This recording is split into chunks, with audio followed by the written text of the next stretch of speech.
Olá, meu nome é Raoni Kuzma e seja muito bem-vindo ao Atualidade Cosmética Entrevista, feita em parceria com a Corolab. E nessa conversa que a gente vai ter aqui, eu nem vou dar muita introdução porque vai ser incrível. Eu já vou pedir para minha amiga Clau se apresentar para vocês sentirem um pouquinho como vai ser a nossa conversa. Clau, quem é você na fila do pão, minha amiga? Conta pra gente. Quem sou eu? Olha só.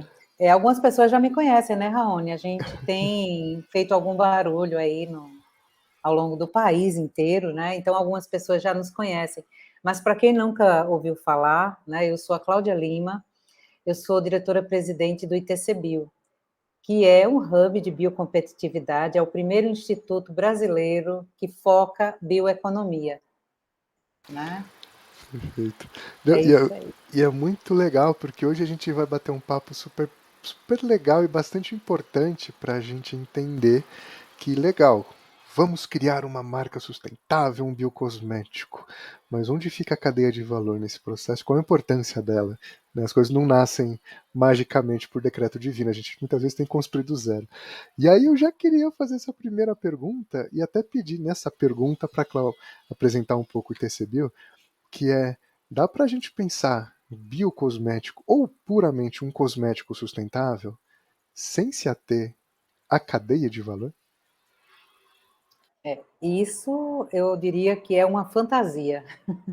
Não dá para a gente pensar Perfeito. em cadeia de valor, porque veja, o que é cadeia? Cadeia é uma coisa que tem elo, que é organizada em elos. Então, se você chama cadeia de valor, ou um cosmético sustentável e você mostra só dois elos dessa cadeia, ela está muito limitada, está quebrada, ela não funciona, tá certo? Sustentabilidade, do ponto de vista financeiro, econômico, de bem-estar, ele precisa estar interligado, né? Bioeconomia é quando a gente oferece ferramentas científicas e tecnológicas em toda a cadeia produtiva, que vai desde biocosméticos, você falou, né?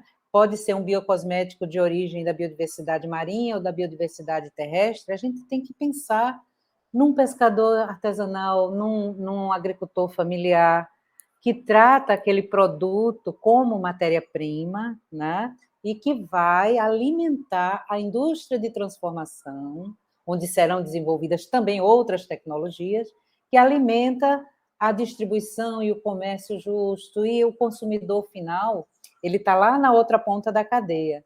Então, eu digo que isso é uma cadeia de valor. Então, você não pode enxergar, se você enxerga apenas a parte da agricultura básica, ou se você enxerga só a indústria de transformação, ou só a indústria varejista, né, ao comércio varejista, você está enxergando muito limitado, né, a sua cadeia de valor. Né, e isso é perfeito, porque mostra muito para a gente de forma prática e palpável que sem uma visão sistêmica sobre a nossa promessa, né, porque a gente ainda trata o ambiente bio e o ambiente sustentável como muitas vezes uma narrativa vazia, né? Tem o storytelling, falta só o story doing, falta só fazer a coisa Isso. acontecer. E como é que você sente, Cláudio, hoje, que é dentro do nosso dia a dia, do nosso cenário atual, real, raio-x mesmo, tá?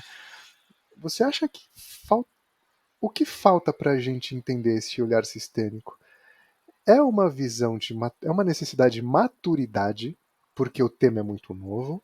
É uma visão, falta uma visão estratégica sobre um claim possível. Falta uma visão estratégica sobre o negócio, ou Uhum. tudo misturado, porque no final das contas o que a gente tem é probleminha. Olha só, eu acho que não é novo, né? Essa situação não é nova. Tá? Ela já está colocada há um monte de tempo. A gente entende, por exemplo, que a bioeconomia circular é urgente, não é uma coisa para ser desenvolvida no futuro. Ela precisa ser desenvolvida agora, porque senão, eu digo tá sempre, a gente muito em breve vai estar morrendo soterrado em lixo, né? Então, esse é um ponto de vista. Mas, assim, o que que falta? Eu acho que falta parar de olhar para o umbigo, olhar para o redor, ao redor, né, de onde a gente vive, e entender, tá certo? Que ou você se adequa, ou a sua empresa se adequa à Agenda 2030, tá certo? Aos Objetivos de Desenvolvimento Sustentável, né? Ou você possivelmente, meu caro, sinto muito, mas vai estar fora do mercado, né? Porque essa visão sistêmica que você desenhou Perfeito. muito, muito bem, né? É uma visão sistêmica. Olha, o corpo humano, ele não funciona se não tiver irrigação. E Boa. a irrigação chega em cada parte do corpo para que você tenha uma pele bonita, um cabelo apresentável, tá certo? Um funcionamento dos seus sistemas. Então, tá absolutamente tudo interligado. Então, a gente pode relacionar com a saúde das pessoas. Perfeito. E, Cláudio, uma coisa que a gente conversa bastante e que eu acho incrível que exista, mas um pecado pela prática ainda ser muito pífia, né? Se a gente for falar até assim um pouco sem filtro, Uhum. é o como a gente perde potência de competitividade quando a gente esquece da economia circular. Eu queria ouvir um pouquinho de você, e aí pensando como cadeia de valor mesmo, não simplesmente pensando, a gente pode fazer isso, a gente pode fazer isso, mas, tipo, existem cadeias já que são consolidadas e que têm resíduos e que não são lixos, e a gente também precisa desconstruir isso. Isso. Cara, e tem tanta coisa que a gente pode fazer nesse resíduo. E aí o que a gente está fazendo? Um ciclo de prosperidade para um universo tão grande de pessoas que o cara que está dentro da ponta dessa cadeia que já está consolidada vai ganhar com um subproduto, a empresa vai comprar com um subproduto extremamente potente, infinitamente mais barato, e aí fica aquela coisa tipo, cara, por que que não está girando isso? Por que que as pessoas não estão vendo isso? Que é uma coisa. Cara, Brasil, a gente é o quintal, a gente é o único. A bioeconomia está no nosso quintal. Né? Por que a gente não É isso aproveita aí. isso? E eu queria pedir essa gentileza se você pudesse falar essa relação da economia circular já com uma visão sistêmica para a gente puxar a orelha de quem ainda não está percebendo isso. Eu vou dar, então, um exemplo muito prático com números, tá certo? Para Perfeito? que as Perfeito. pessoas entendam a gravidade. Veja, nós temos 6 biomas, né, no Brasil inteiro, 20% de toda a diversidade mundial está no nosso país, né, distribuído em 6 biomas. Então, eu estou no Nordeste. Então, no Nordeste, a gente tem 2 biomas de referência, que é a Caatinga, que, aliás, é o bioma único no mundo, só existe no Nordeste do Brasil, e a Mata Atlântica, que é um dos nossos biomas mais devastados que a gente tem, infelizmente, né?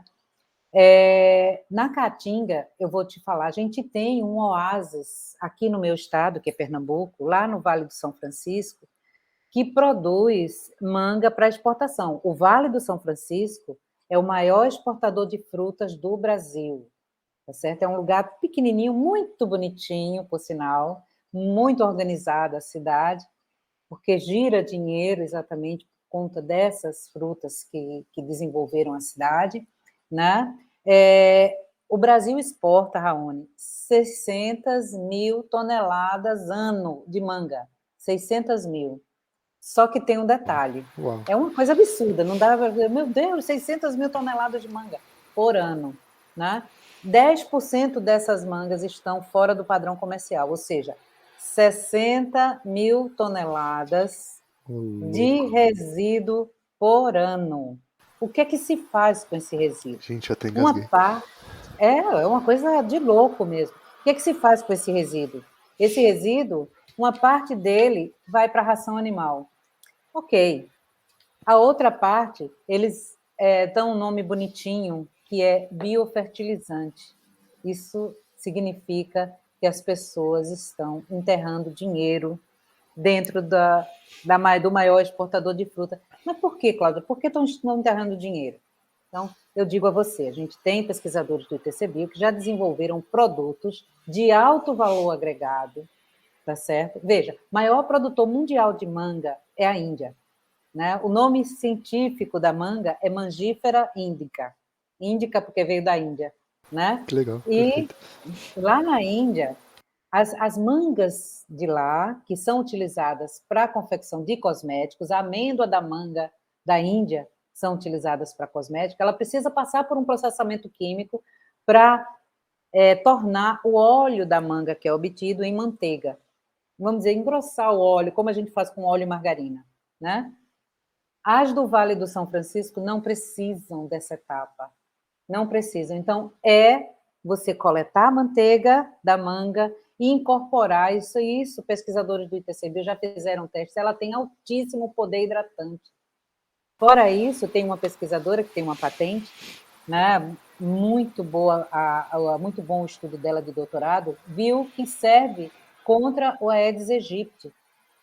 Então, o ITCBio também já incorporou esses produtos para poder controlar o Aedes. Você já pensou? O pessoal está morrendo, mas está sofrendo muito, tá certo? De chikungunya, de dengue. Se houver dengue hemorrágica, já sabe que pode ser fatal, né? E a gente pode tirar esse produto da manga, da amêndoa da manga. Só isso dá para tirar da manga? Não. Dá para a gente trabalhar com as fibras, dá para fazer tecido inteligente com a manga, tá? Incorporar em tecidos inteligentes. A gente já chegou à microcelulose e celulose nanofibrilada, né? E é um mercado fantástico. 60 mil toneladas que poderiam ser, isso é só falar dos resíduos, hein? Né? Porque pode ser até que o pessoal reduza um pouquinho a exportação para colocar uma parte dessa manga para obter produto de alto valor agregado. Então, esse é um exemplo claro e numérico, não dá para discordar de números, né? E um outro exemplo, se você me permite. Claro, manda bala. É a questão no litoral do Nordeste, que aí eu posso falar de cadeira, né? Que é, por exemplo, o plantio de coco verde. Todo mundo gosta de tomar água de coco, né? Só que o coco verde, ele vai para as indústrias, retiram a água de coco e o que se faz com a casca? Lixão, né? A grande maioria vai para os lixões, certo? Uma parte trabalha com as fibras, produz embalagens sustentáveis, mas é um número ainda muito pequeno do que é consumido de embalagens não sustentáveis aqui no Brasil, que são toneladas por pessoa por ano. A gente viu esse número recentemente, né, Ana? 70% do lixo do litoral do Nordeste é coco verde. E o que dá para tirar do coco verde para que a gente não jogue no lixão, não contamine o lençol freático, não contamine os rios, não contamine o mar, né, o mangue? O que a gente pode fazer?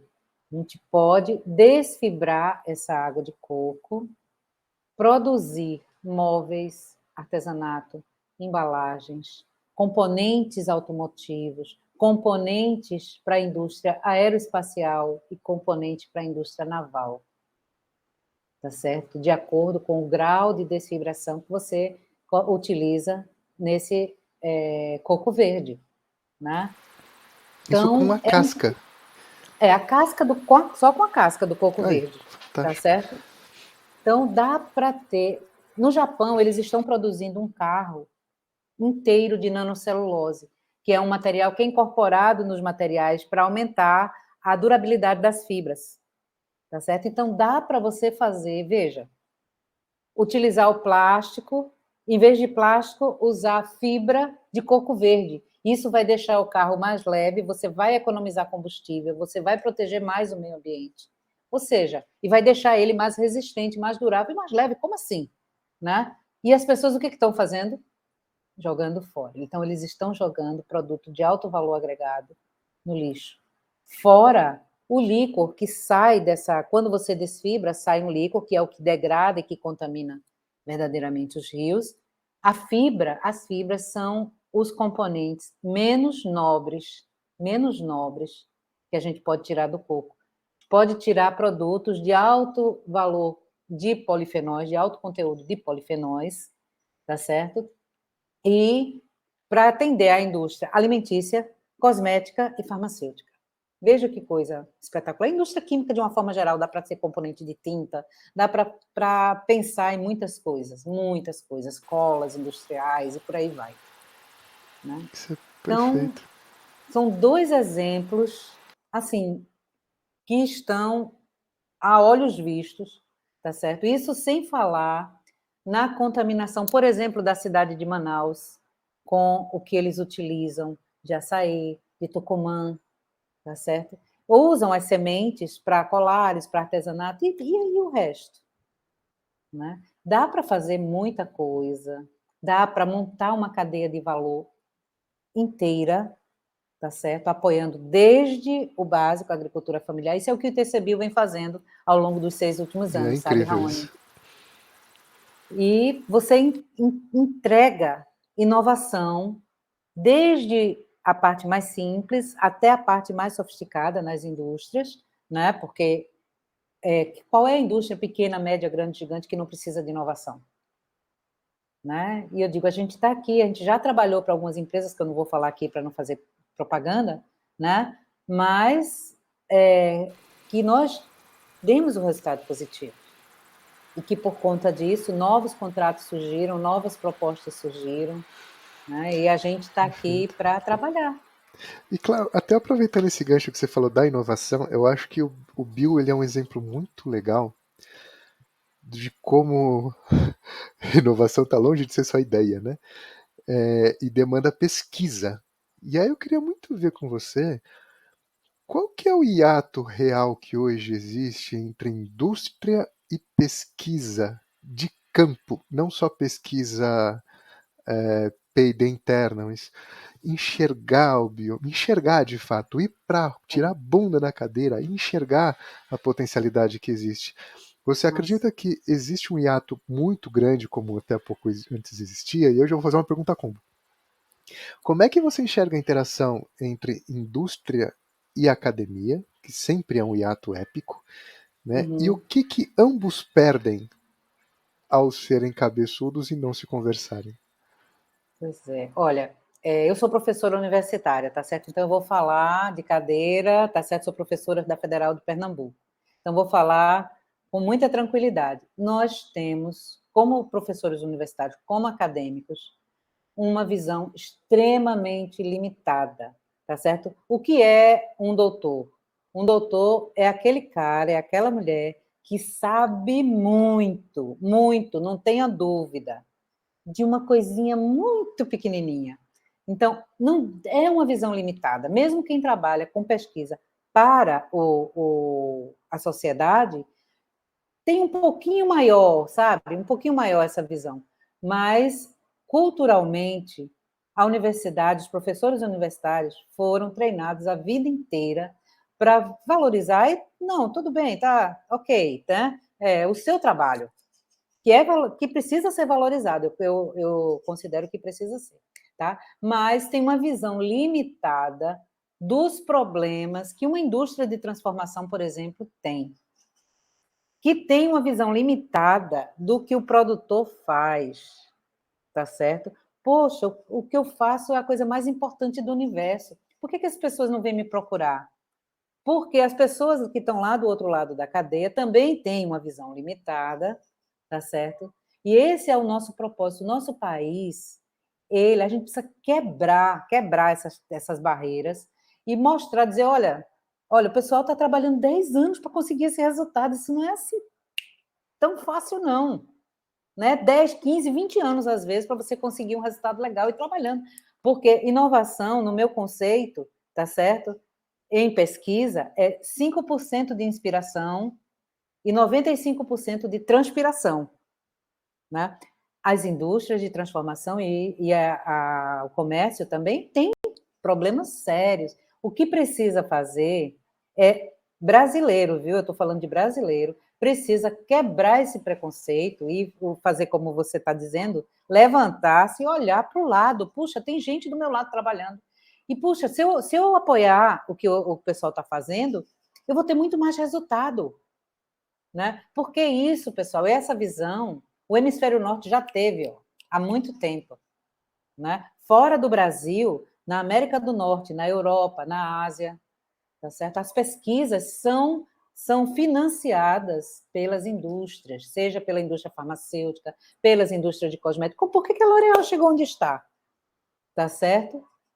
A gente tem alguns exemplos brasileiros. Eu vou preferir dar exemplo internacional para poder não chocar, porque eu sei que a gente tem empresas muito boas que estão enxergando isso e, por esse motivo, estão levantando poeira.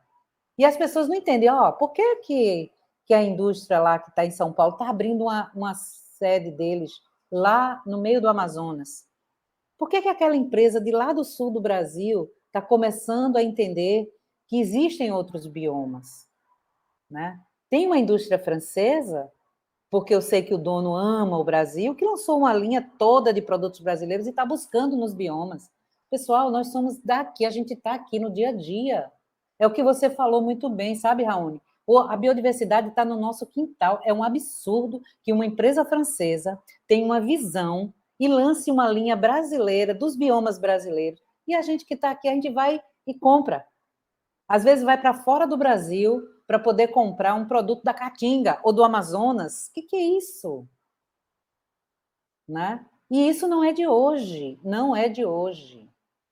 Você sabe um caso, eu gosto de falar muito, né, Raoni? Ah, Você mas sabe. manda bala. Você sabe Só a festa. história. Marilyn Monroe, que era, né, a deusa sexy, né, do cinema, perguntaram para ela, eu acho que a maioria das pessoas sabem essa resposta, o que é que ela usava para dormir. E a resposta dela foi 3 gotas de Chanel número 5. Né? O que é o Chanel número 5? De onde vem? Sabe de onde vinha?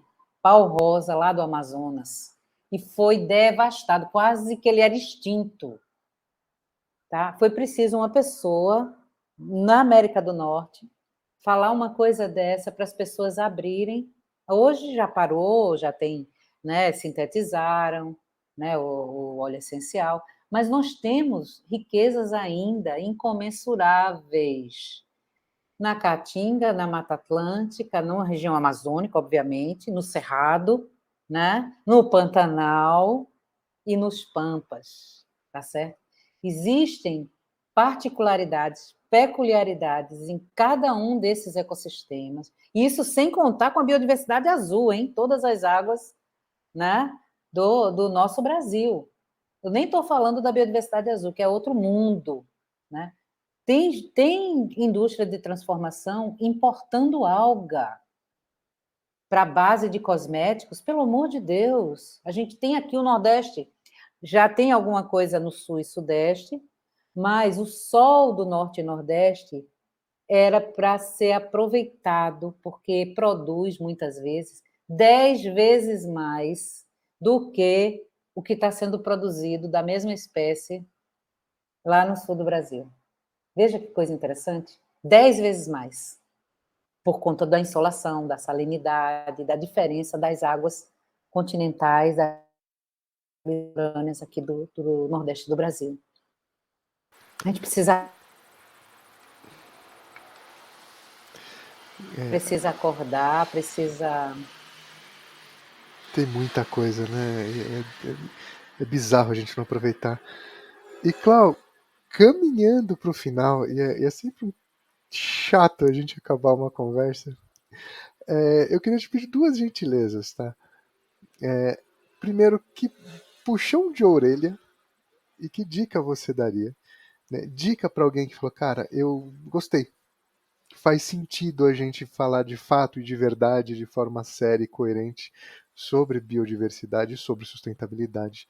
O que que eu faço? Qual que é o próximo passo?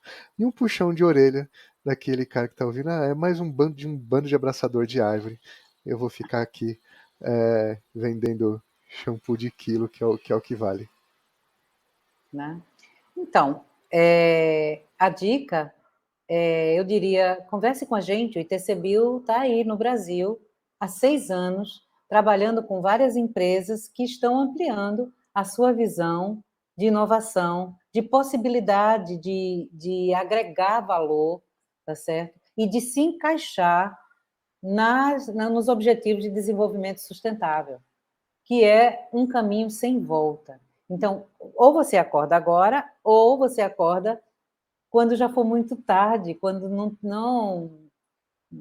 for mais valorizado o seu produto. E aí, como é que vai ser? O puxão de orelha, eu vou dizer, eu sinto muito, porque você está perdendo o time, o trem vai passar lá na estação e você não vai estar para pegar. Né? Então, acorda, porque o trem está chegando. Já estamos começando a ouvir o barulho. Perfeito. Cláudio, eu queria te agradecer imensamente. É sempre um prazer conversar com você, estar do teu lado. E queria te parabenizar por toda a jornada que eu acompanho o TCBio. Eu acho que é um exemplo para a gente interagir e de fato entender, né? Porque a relação da cadeia de valor é a base de tudo. Né? Não faz sentido a gente negligenciar isso e pensar só em claim, né? Pensar só em entender a coisa de fato. Então, queria te agradecer pela oportunidade, te parabenizar por essa jornada. Eu é que agradeço, meu querido, a oportunidade de apresentar o ITC Bio e dizer, ó, pessoal, nós estamos por aqui, podem contar com a gente. Show de bola. Obrigado mais uma vez e obrigado você até que ficou até o final dessa entrevista. E muito em breve mais uma entrevista incrível para você. Até já!